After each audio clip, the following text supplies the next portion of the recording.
still there. You have video editing to do. Go away.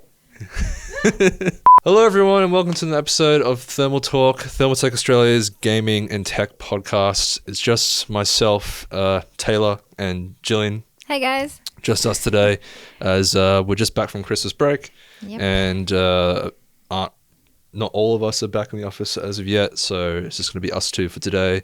Yes. And in terms of topics of discussion today, we didn't really get time to source topics from the community. Mm-hmm. So today is just going to be more of a casual chat and kind of just catching up in terms of what we got up to over the holidays and things like that. Yeah, sounds good. Yeah. Yeah, so Sarah isn't back yet. She'll be back next week. Yeah, next episode, next Monday. So she'll be back then. Yeah. So what have you been doing over the holidays, Gillian? Well, so we had Christmas, New Year's, just did a lot of eating. Yeah, same. Cooking, cleaning, all that jazz. I watched all of Witcher, of course. Yeah, same. Because I was obsessed. What else did I watch? I watched so many shows. Still watching Outlander. Yeah. Played some Witcher as well, Witcher 3. Yeah. Went to the movies. Yeah. Actually, it's something we can talk about specifically because, like, The Witcher at the moment, or as the time of this recording of this podcast, is like a perfect storm of, like, just concurrent things, because I think it was a couple of days ago they said that the highest number of concurrent players for The Witcher 3 surpassed 100,000 users on Steam, which is insane because that game came out 4 years ago. Yeah, I know. Almost 4 years ago in It's 2015, crazy. yeah. And you only just started to play as well, which is amazing to think. It's been out so long and you only just started for your first playthrough. Yeah. And it was because of the show. But you're also reading the book, yeah? Yeah. So I started a few months ago reading the book, The Last Wish. And then I also bought the game a few months ago, but I've only been playing on and off when I can. Yeah. But The Last Wish has been really, really good. I really enjoyed it. Mm-hmm. And it's cool to see. So, after reading The Last Wish and then watching the show, it's good to see everything come to life because a lot of the short stories are also in the show. Yeah. So it was awesome to see that happening. Is really interesting how they implemented from the book and everything in the show. So it's cool. Yeah. I think I remember reading that the first season of the show is based off the first two books chronologically, can't say that, which is The Last Wish and Sword of Destiny. And The Last Wish is like you were saying, it's a collection of short stories and stuff like that, whereas Sword of Destiny is like its own kind of contained narrative for the whole book. So like in terms of like The Last Wish, where you're up to, is it still kind of bouncing around between the short story format, or is it like kind of a consistent thread going on? I'm still there's still short stories happening. I think I was up to I've forgotten which story I was up to. Damn it. Do you remember the characters in it at all? Yeah. Well, I don't want to give spoilers, but if those that have watched The Witcher, so in The Last Wish, you obviously read the first episode, which is the what's it called? The Lesser Evil, I think it's called. The episode name. Oh my god, why am I going mental blank? I love Witcher. She loves Henry Cavill. That's actually the secret. Yes, I love Henry Cavill. Henry Cavill, if you're watching, I love you. He watches this, absolutely. Totally. Where is Witcher? Yeah, because it's interesting for me because I've played Witcher 2 and 3 and I've read about the Witcher universe stuff from different parts of the internet and stuff like that. But I haven't actually gotten around to reading the books because I heard that the characterization of Geralt is quite different. And obviously there's different changes to the book as well because everything's adapted from the books. But in the process of that adaptation, there are things that get changed, obviously. Yeah. But for the show, for the most part, it seems like because they're going for the source of inspiration for the books, they're not really looking at the games as much.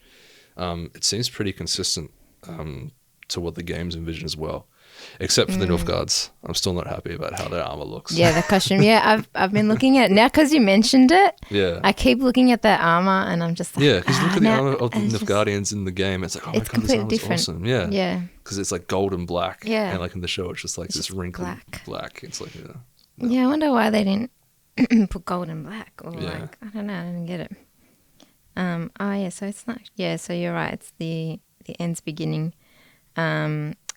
The where he's at Blaviken, and he has a massive fight. Far out. What is wrong with me? Yeah, well, that's where he gets the name Butcher of Blaviken. Yeah. Which I was surprised they actually started off with that, and like they actually gave the origin to that name, because that was the one thing I didn't know playing the games, was like, oh, everyone calls him the Butcher of Blaviken. I don't know why. Yeah. And unless you like read the codexes and like find out the backstory, no one actually kind of tells you, or you don't actually see it. Yeah. So actually getting to see that play out as to why he got that name was pretty cool for a first episode as well. Yeah. And Renfrey is amazing. Yeah. Yeah, she was really cool. Yeah, she was really good.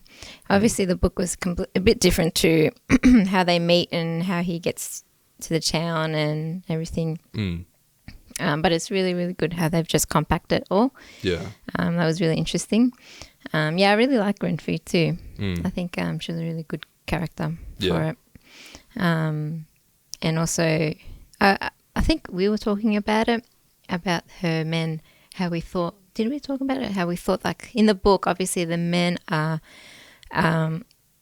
sound like they're like the strongest men there. Like her team was all bulky, huge men that know how to fight and everything. But in the show, they weren't as mean looking. I don't know how to explain it. Like strong looking. Like Geralt just killed them instantly. Specifically like a group of people, like in the books? Like, are they named as a group? Yeah, I don't remember specifically, but it's pretty much her family per se. Like these are the men that follow her. Yeah, and they each have their own also story. Yeah, and I think they introduce each of them too. Yeah, because I should probably say going forward that there may be some light spoilers when we're talking about The Witcher, but they do introduce the Reavers in a late episode in the show, and the Reavers actually show up in the games a few times as specifically like a couple of key Reavers, because like the Reavers themselves are like a bigger group than just a couple of guys. But so I imagine that I thought that they could be like a special kind of warrior group, but maybe they just didn't have time to explain that in the show. I don't think they must have. Yeah, I don't think it was relevant, obviously, because they don't come back. Obviously, they die. So yeah, well, I think it was kind of adding to the ambiguity of Renfrey's ability to control, or like not control, but like to influence people, and like you as an audience member was trying to figure out, like, is it something she can actually do, or is it just something that she's been led to believe that she can do because of circumstance, and then that just got fed into the lie that Stregobor was telling. Yeah, it's kind of, I liked that about that aspect of it, because you couldn't really tell towards the end, and it's like, okay, like what was the actual truth? Yeah, I found that too. And I think overall, casting wise, like leading up to the show, I was a bit worried in terms of like who they casted for specific characters, and like which characters they were kind of showcasing as well. And for the most part, I thought the cast was great. Yeah. Like Henry Cavill's probably the best part of it, which I think for me was like, I was worried the most about, because he was Superman before, and like towards the end of, Superman films, it's not inspiring the greatest confidence in that character. So I was worried for a little bit, but then actually seeing him voice the character and kind of be in the skin of the character, it was really cool to see that he actually does it really well. Oh yeah, he does a great job. I think he's loved the game for so long and just loved Geralt, so he's just morphed into this character really well. Yeah, I was a bit resistant with like the character who plays Yennefer and Cirilla. But now, like after watching it all, I really, really like it turned on me. Like I really enjoyed watching her. Yeah. I think Yennefer was like a surprise for me. It was like an almost instant turnaround where I was like, oh, this is actually perfect casting. Yeah. Like, I really, really enjoy seeing her on screen. Yeah.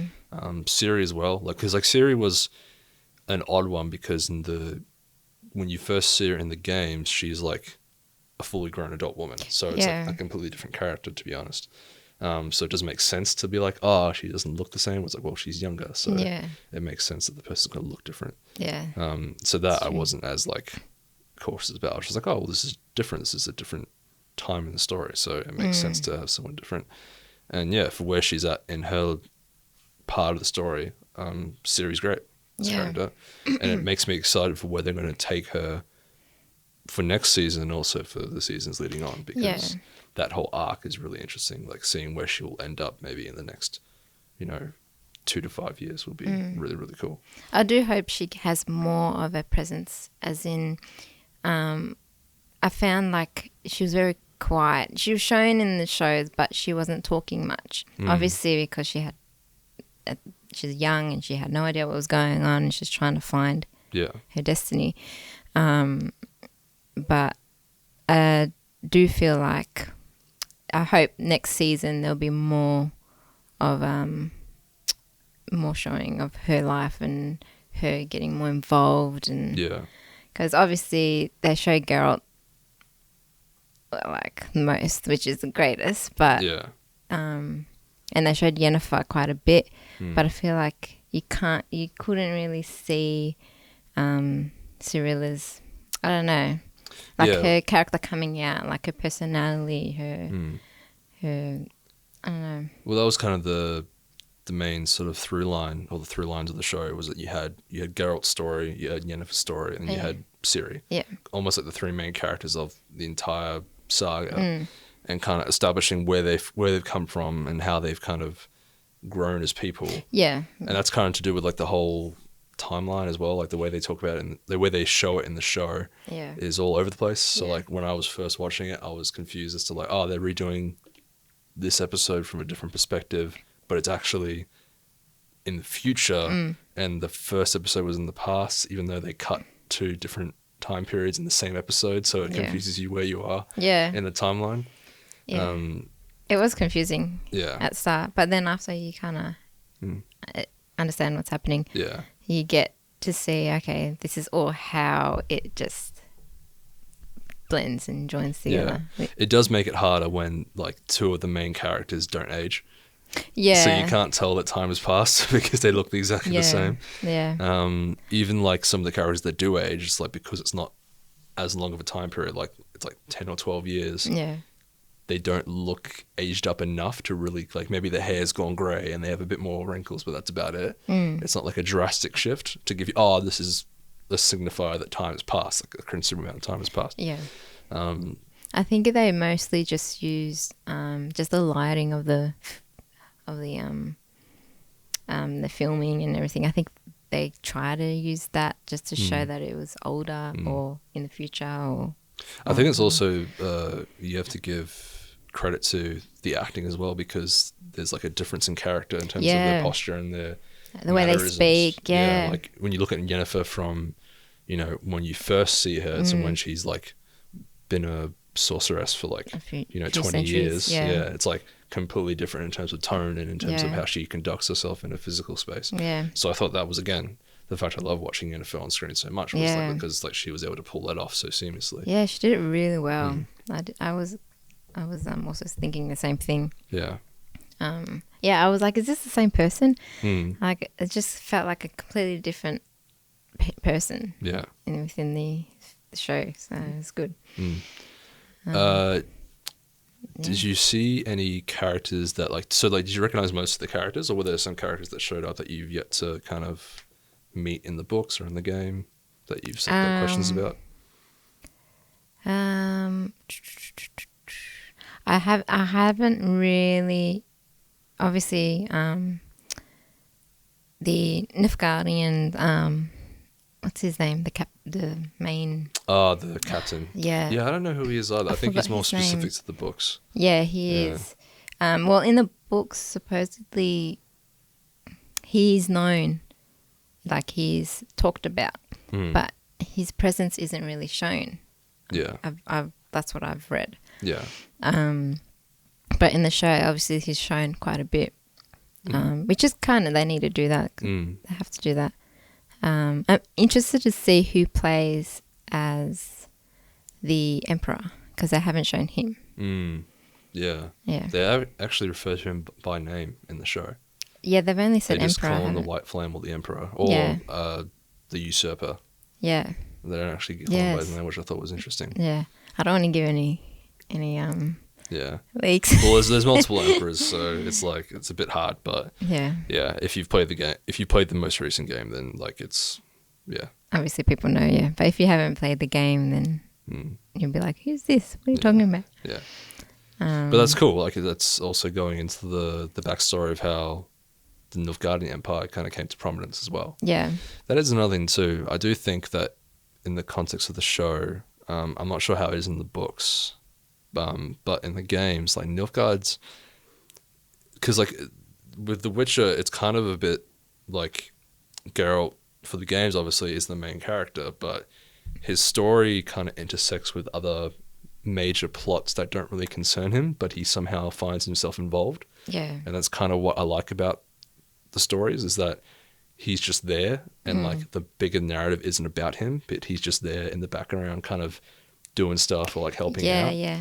So like the way they framed Nilfgaard in the show, they've kind of made him out to be like a direct antagonistic force, whereas in the games, and I think from what I've heard and to a lesser extent in the books, they're just kind of an empire that do their thing. They conquer stuff because that's what empires do, but they're not necessarily painted as like the evil people or like the bad guys. I'm not sure like if you can say anything to that, having read most of The Last Wish, but like yeah, I haven't really they don't really say much as for where I'm up to. They don't really say much about if they're evil or the baddies or whatever. In the game, I feel like at the start I saw them as the baddies, like because they've just taken over everyone's towns and everything. Everything's gone.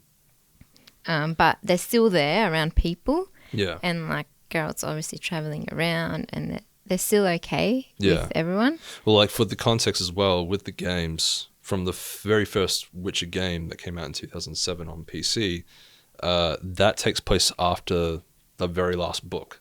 So like the games are almost like a bit of fan fiction almost. Like they're not actually canon, quote unquote. So when that happens in the games, it's like these are new events that are taking place. But obviously Nilfgaard has invaded the north a few times before.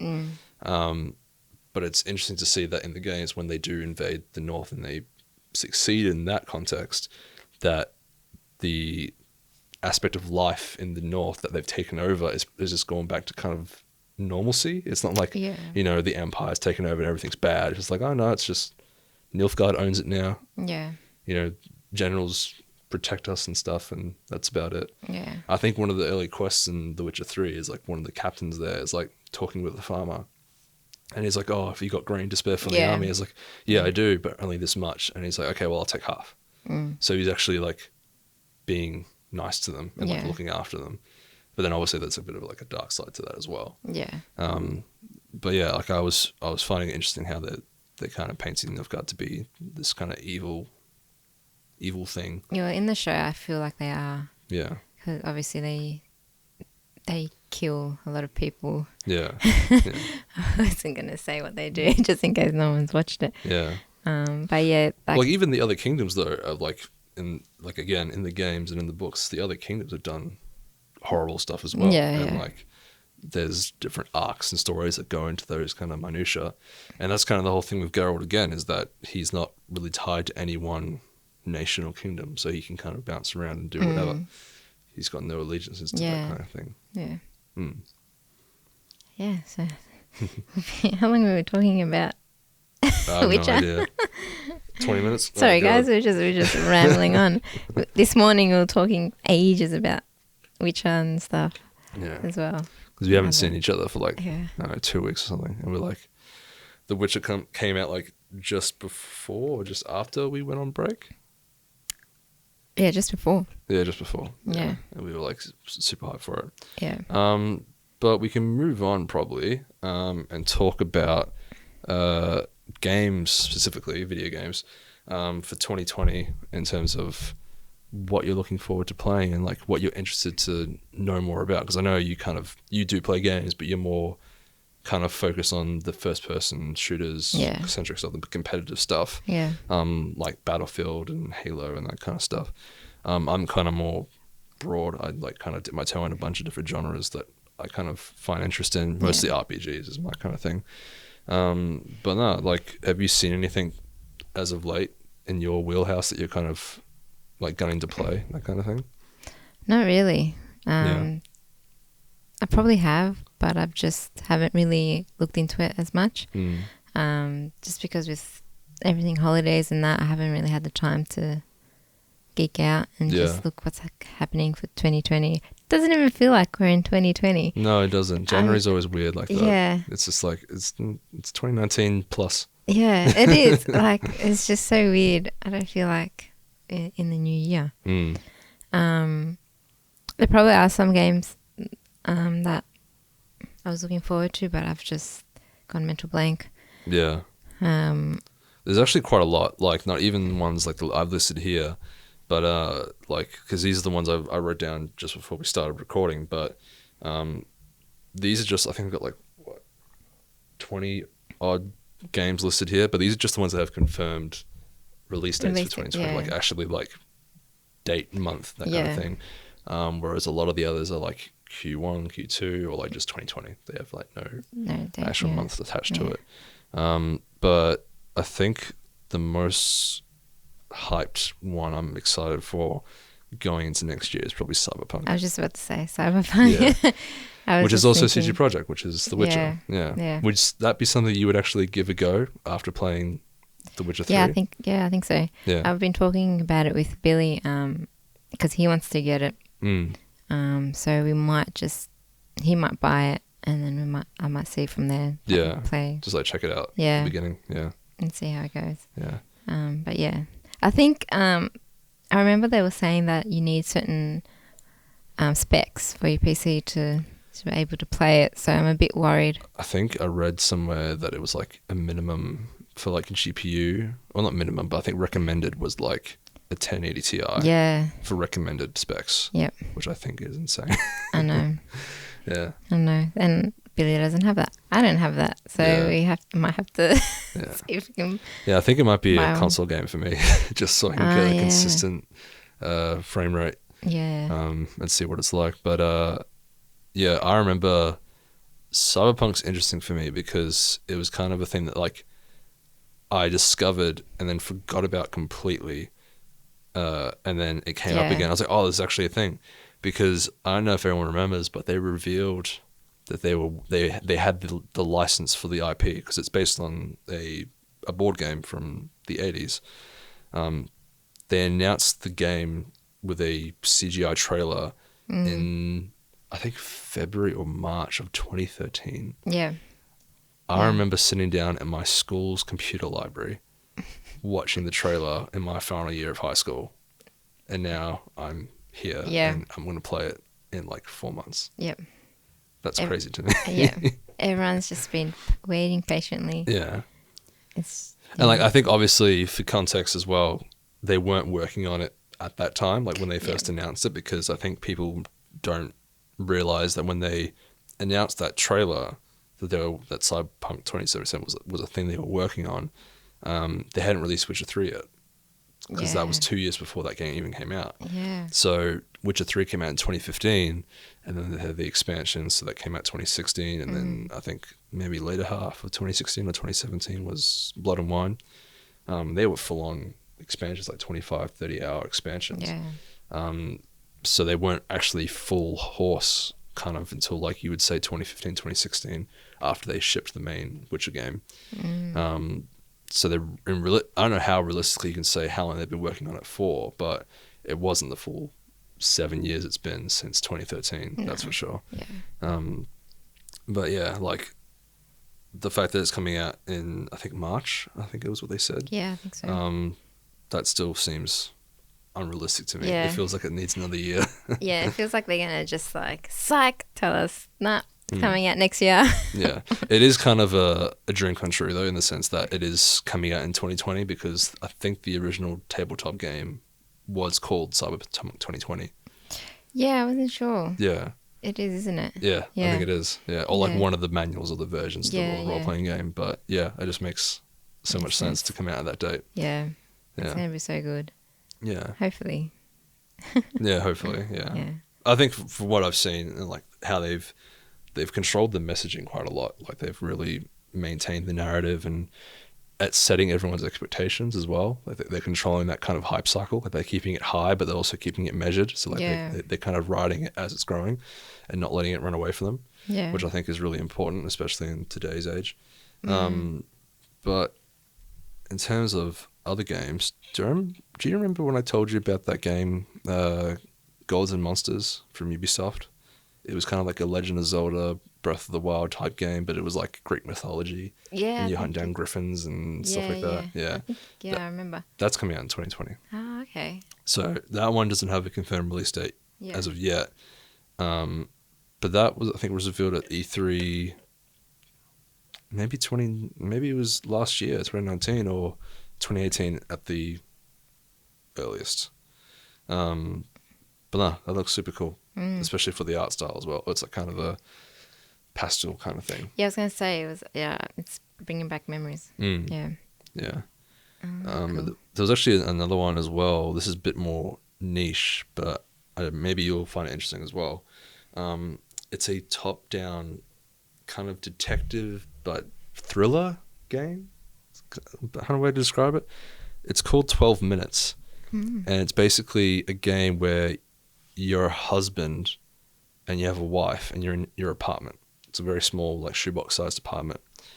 And there is an end result to this scenario that ends in 12 minutes. An intruder comes into your house and murders both you and your wife. Oh. And you have to figure out who it is.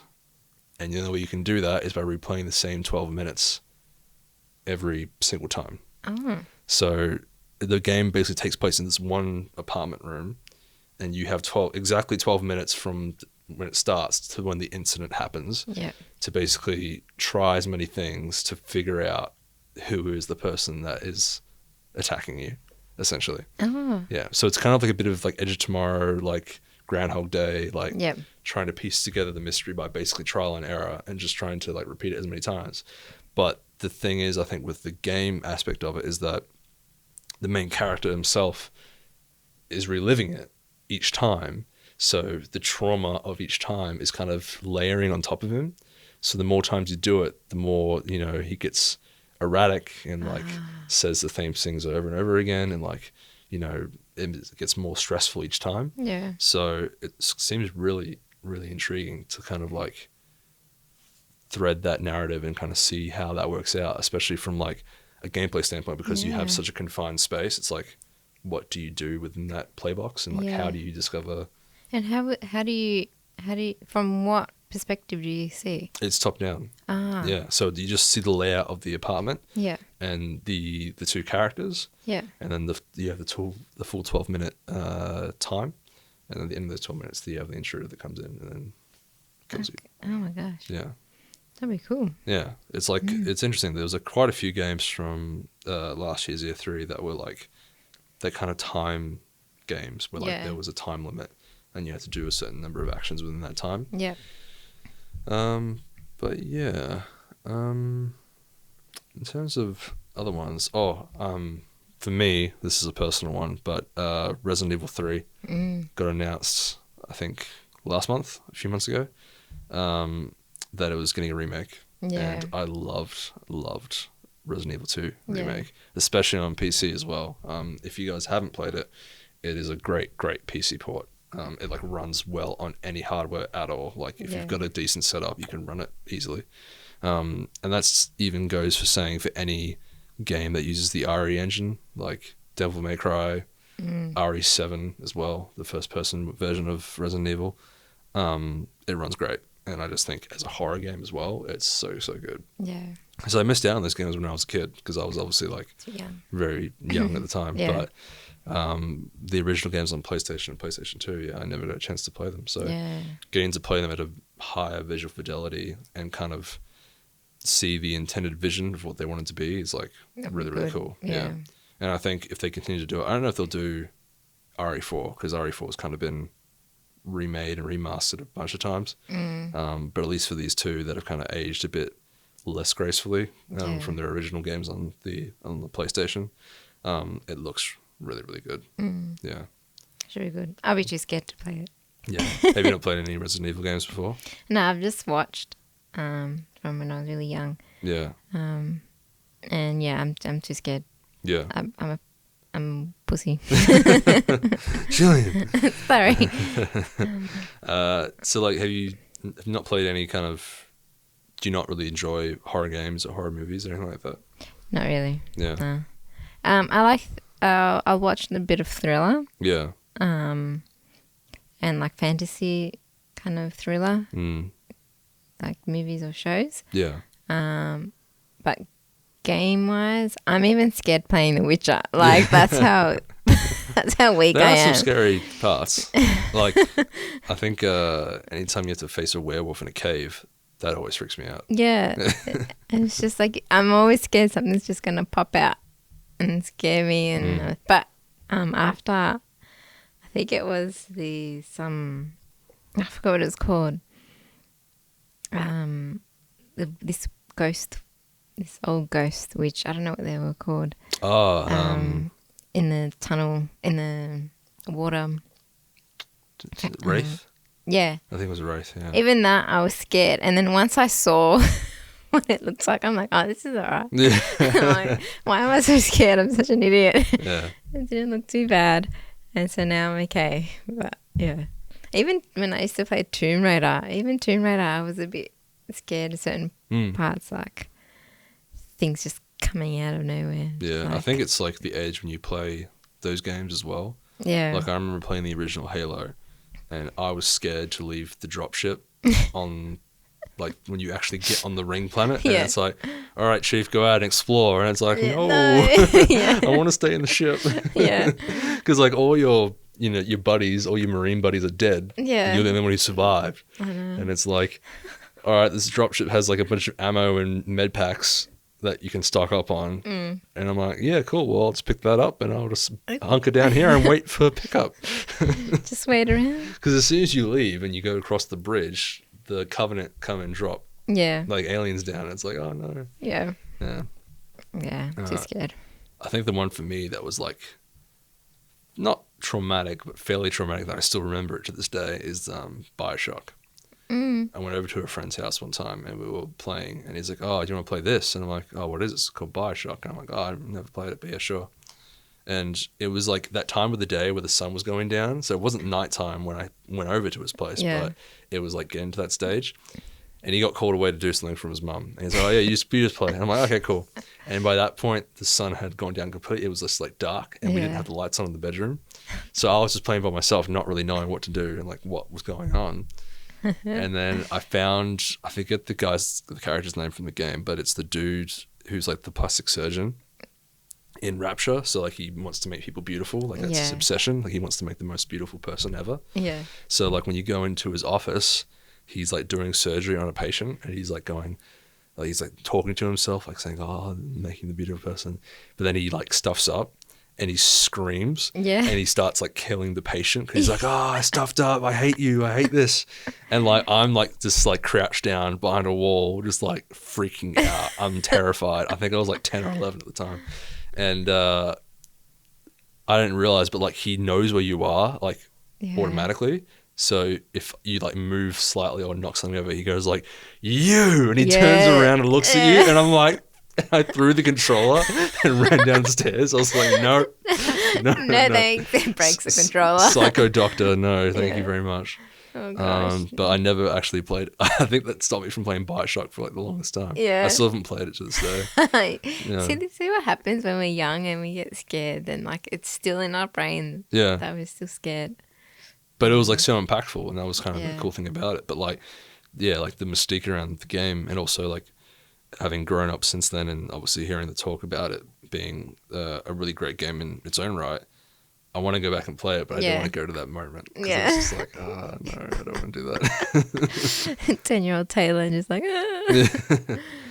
I did play Infinite, which was kind of like its own separate thing. And that was fantastic. But yeah, can't do the original. Yeah. Yeah. Even when I was watching, what's that game that just came out? And I was telling you, you bought it. I buy a lot of games. The one with Baby. Oh, Death Stranding. Yeah, I was just watching gameplay of Death Stranding, and even just watching that, I was freaking out. Yeah. Like, it's just done so well. It's freaky, eh? Yeah. Yeah. Yeah, I'm like, yep, I'm not playing this game, that's for sure. I can watch it, and maybe if I had, like, people with me, I could probably play it, but by myself, I don't think I could. Yeah, it's more like... I don't think it's scary. I think it's more unsettling. If you don't know anything about Kojima's kind of style, if you were just a normal person, just like walked into a room and just saw this on TV, be like, yeah. But what it's just doing? the music, the sounds, just that. Your surroundings. Sound design is great. Yeah. It's just gives you chills. Yeah. It's just like it's almost like a similar to, I forget what the film's called, but I think it's like a. You affected me now. I know, I'm giving you my disease. Yeah, but I'll think about it later. But it's like the kind of the long take that some film directors do, but with Kojima, it's like he does long cutscenes of just like moment to moment character moments, and like seeing their reactions to things and just like weird stuff happening. And just like it really makes you like engross yourself in the moment and just kind of get the unsettling feeling as well, because it won't end. Yeah, and you just can't get control, so you're just like left to watch it. It's like, oh, what's going on? And you can't look away, and you're just like hypnotized by it. Yeah, exactly right. But in terms of other games, I know Sarah's really excited for Half-Life. Oh yeah, she's like super keen for that. Yeah. I don't know where she's gonna get the $1,000 for a headset to play it, but she'll find a way probably. But I think probably last one for me would be Last of Us Part 2. You haven't played Last of Us, have you? No. Yeah. So I know it's a PlayStation exclusive, sorry guys. But that for me was another one that was like second final year of high school, so 2012 I think it was. I played that, and that was, for me, that was amazing, because that was on my PS3 at the time when I first played it. And at that point, you know, I only knew Naughty Dog for Uncharted kind of action adventure games, and never knew they could kind of make something that impactful story-wise. Yeah. And the fact that when you do play The Last of Us, you do have that feeling that there doesn't really need to be a sequel for that story. And the fact that they're making a sequel was kind of both... When they first announced it, I was like, nah, this is bad. Like, you can't make a sequel. Yeah. It's gonna ruin the narrative, or it's gonna affect the ending of the original story. But the more they've talked about it and the more they've shown, it does give you more confidence in like the directors and the writers. And you're like, okay, there's something to tell here. It's like a continuation that makes sense. So I'm super, super excited to play that. It's pretty good. How much money are you spending, huh? This I year? don't know, dude. It's like looking at this list. It's like, it's one game here, another game there. It's like you're gonna have to start saving from now. Yeah, exactly right. From 2 years ago. I need to borrow and take a loan out. Yeah, I think so. Yeah. But that's kind of a new thing for me as well. Not really a resolution, but more just a teaching moment. I'm trying to not spend as much money on games, but I don't think it's going to work. Yeah, I don't think for it's the gonna first happen for you. quarter of the year, because I'm No. already going to get Cyberpunk and RE3. So that's 2 games for me already. Yep. That I'm not passing up on. No way. Yeah. Well, what was last year? Last year, you had quite a few that you bought last year. Yeah. What are you saying? I think you have a problem. Maybe, yeah. No, there's other people out there that are much worse. So I'm smart when I buy my games, so I look for like the legit places to buy them first of all, but also like I shop around special specials. Yeah. But unlike Jono when he's like, "Oh, wait 1 month and see if Call of Duty is good," and then buys it in 2 weeks. Oh yeah, Call of Duty. I like actually uninstalled that from my computer. Oh my god! Yeah. You bought it and now you've uninstalled it. No, because I bought it and I played it, and then I played a couple of days with Jono, and we played a bit for a while. But then I had issues with my computer because it kept on like I load into a map on multiplayer, and I'd be getting like 70 to 110-ish frames per second, like oscillating between those two numbers. Yeah. And it's fine. Like it's smooth. I got G-Sync enabled, so there's nothing wrong with it. But then I load into like, sometimes it was specific maps, but like it's just like maybe the 3rd or 4th map, and I'd be getting like 15 or like 25 FPS, and it wouldn't recover, like no matter where I was on the map. And it's just like, if I went indoors, it'd be okay, but if I went outside, it's like it would some rendering or something. Yeah, and like I couldn't figure out what the problem was, so like I just didn't play it for like a month. Yeah. And then after a month I went back, after a few updates, updated everything, moved it to an SSD off my hard drive, because the game's like 120 gigs or something ridiculous. It's huge. Which is why uninstalling it was a bit of like, well, if I have to give a really big reason to reinstall this. Yeah. But when I moved it to my SSD, I was like, okay, maybe that'll help. And for a while it was okay, but then same issue. I ran into another map and it just tanked the frame rate and wouldn't recover. And I have no idea why. Because my hardware should be doing perfectly fine. Yeah. So it just annoyed me. I was just like, nah. Stuff it. Yeah, stuff it. Yeah. Fair enough. And I can never get John to play a game to save his life as well. Because he has the gall, right? He's like messages me on Discord and he's like, oh, do you want to play? I'm like, yeah, cool, man, let's play.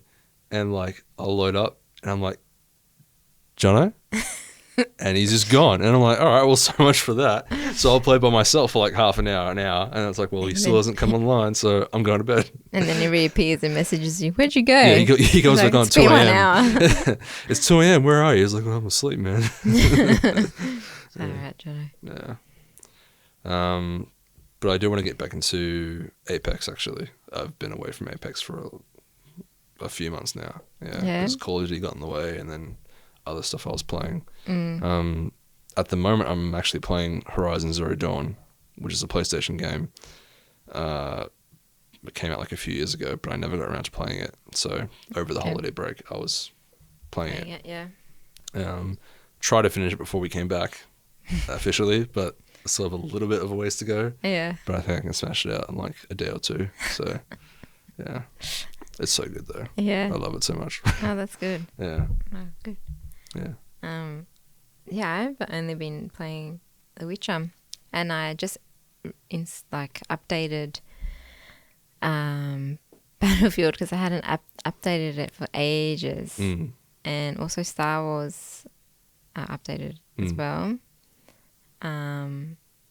Because Billy's updated and he was playing it, and I'm like, oh, I want to play again, so I've updated, and because there's servers now. I don't know, there weren't any servers, and now they've got servers happening. For Battlefront. Oh, Battlefront. Oh, okay. Yeah, I think that like the popularity of that game's kind of come back. Yeah, I'm weird. Just like, what the hell? I was playing it for so long. There was no servers. I gave up, and now there's servers online. The Oceania servers? Yeah. Oh, okay, there you go. So yeah, I might start playing a bit of that again if you want to play it too. Yeah. If you haven't uninstalled it. I did uninstall it. Yeah, it's too big, man. I was talking to Billy actually because Escape from Tarkov. That game's like gotten so popular on Twitch right now. Yeah, so many people are streaming it. He plays it every day. Like he's been playing it for ages. And he calls me the other day and he's like, Jill, Tarkov is going crazy on Twitch. And I'm like, what do you mean? He's like, yeah, everyone's just playing it. Yeah, I get it. And he goes, I don't know what's happened. Like, I reckon Shroud, because Shroud has been playing it for a while. And I reckon because of that. Yeah, so like there's one big streamer who played it. And now everyone's suit. Yeah, now everyone's playing it. Yeah. But there's like a lot of local Aussie streamers that are streaming it, which I thought was interesting. Yeah, there's one that he was telling me that he loves watching. I forgot his name though. But, I'll check him out. Yeah. Yeah, like the whole Escape from Tarkov thing, it's like the story behind that, it's like it's got roots from like the original Stalker and like DayZ and Metro. It's like all kind of that European dev kind of stuff. It's like very niche, very like it's different. Yeah, it's like kind of hardcore kind of FPS rules where it's like one shot can kill you and stuff like that. Yeah. It's really realistic. Yeah. So like you're pretty much left with nothing and you have to go start from the start, unless obviously I don't know how it works actually. Yeah. I know you start from the start and then I think it's like permadeath is what. Yeah, if you die you lose everything, but there's some things that you can keep, but I don't remember what. Yeah. Yeah, Billy did ask me to play it one time and I was like, oh yeah, maybe. But like it's just like those kind of games kind of annoy me because it is permadeath, so it's like all your progress is just gone. Yeah. And I'm like, oh, kind of. That's why I couldn't get into like DayZ and like PUBG originally. Apex for me seems a bit better because it's like quick. It's like quick games. Like obviously it's just like it's part of the game, but there's longer form games that go for like an hour, 2 hours. Like that would just annoy me. Yeah, I find it annoying too. But it's cool just because it's more realistic. Like you don't have the help from so many, like other games you have so much help. Yeah. Like you have a map. I think it's also like the environment as well. It's like you got like radiation to deal with and then like, you got monsters and stuff that are also like non-player characters that kind of act as enemies. So it makes it a bit more tense, I guess. Yeah, that game's scary too. I find Tarkov scary because you don't know if anyone's there. Yeah. It's just they just pop out of nowhere and you're just like, freak. They blend into the background, yeah. All right, well, I think that might be us for this week. I'm not sure how long we've been talking for. How long have we got? We've got 12 more minutes. Yeah. I think we might cut it short there. Yeah. I think nothing else to talk about? Not particularly, unless you got something you want to shout out or talk about. I don't know. I feel like this podcast was a bit more on a serious note, talking about games. Yeah. Yeah, it's just, I think, gives, because Sarah's on here, obviously, but gives us a chance to kind of be a bit more freeform. Yeah. Sorry, Sarah, we've gone... Yeah, we've gone rogue. Rogue, yeah. I hope you're happy. But yeah, it was just kind of nice to chat about games looking forward to play, what we've been playing, and, you know, The Witcher, obviously, because we're both big Witcher fans. Yeah. But yeah, we hope you enjoyed listening and watching. Thanks, if you're watching on YouTube. We'll be back next week with more regular scheduled content. Sarah will be back as well to host, so hopefully she doesn't think my job hosting was too terrible, but there we go. Crap. But yeah, guys, we really appreciate you watching, listening, and we'll see you next week. See you guys. Bye.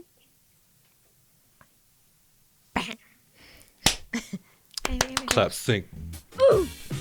Thank you so much for sticking around all the way to the end. We do hope you enjoyed this episode of Thermaltake. If you want to join in the discussion or maybe even submit a topic for us to talk about in future, make sure to jump over to our Discord. We also do weekly giveaways there as well. Remember also that these video podcasts are available audio a week earlier. So jump over to our Spotify, SoundCloud, or Apple Podcasts to listen earlier, and we'll catch you on the next one.